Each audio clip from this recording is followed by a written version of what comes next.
Hey guys, how's it going? This is Deadly, and today we're going to be doing a DayZ settings video for 0.59 as of January 28th, 2016.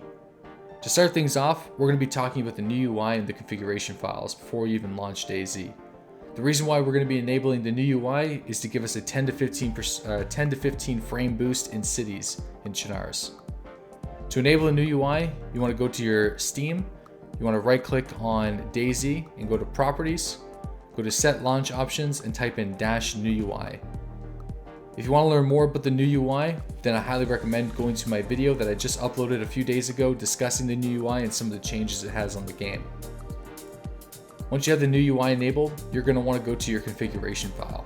To do this, you can just go to Start, Documents, and go to your DayZ file. In here, you'll see a file that says DayZ Profile with your name on it. You want to open that up. You want to scroll all the way down to the bottom and you'll see the recent server that you're on. This is a good way if you want to pass an IP to your friend. The last server that you join, the IP will always be in here.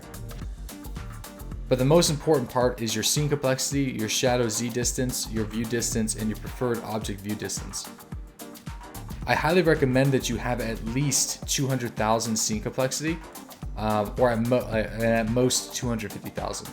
If you have anything over than 250,000, you're just going to experience unnecessary performance problems. But if you go below 200,000, then you're probably going to experience issues if you are a sniper. So if you are sniping, let's say at the Northwest Airfield a lot, I highly recommend not going below 200,000. If you're experiencing massive issues with frames, you can even go as low as 100,000. I actually used to play like that a lot, but you will experience problems viewing players further than 300 meters away. I don't really mess with shadow Z distance. View distance, I leave it around 1500, even around 1800 sometimes.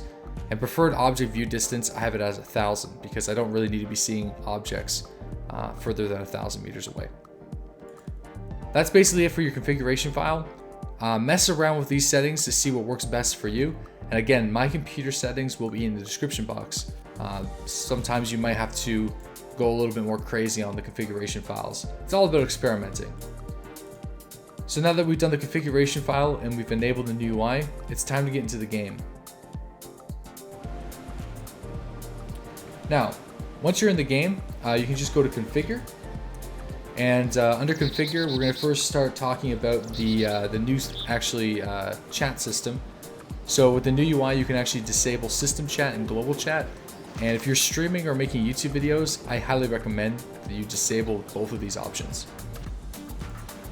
Now under the videos tab, I have my rendering resolution at 100%, VSync disabled, objects at very low, terrain at very low, clouds and shadows are both disabled. Video memory is at auto, texture detail and filtering at very high. Anti-aliasing is disabled, alpha to coverage is disabled, edge smoothing SMAA high, HDR quality on low, post-process is disabled and ambient is disabled as well. No bloom or rotation blur.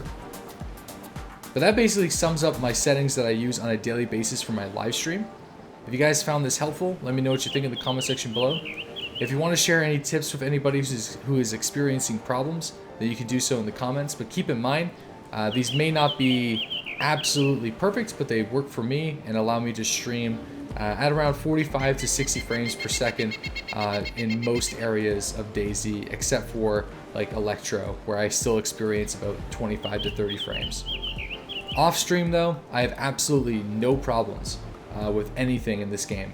Every single place I go, I get at least 45 frames, including the biggest cities in the game. So I hope this helps, and I'll see you guys during the live stream.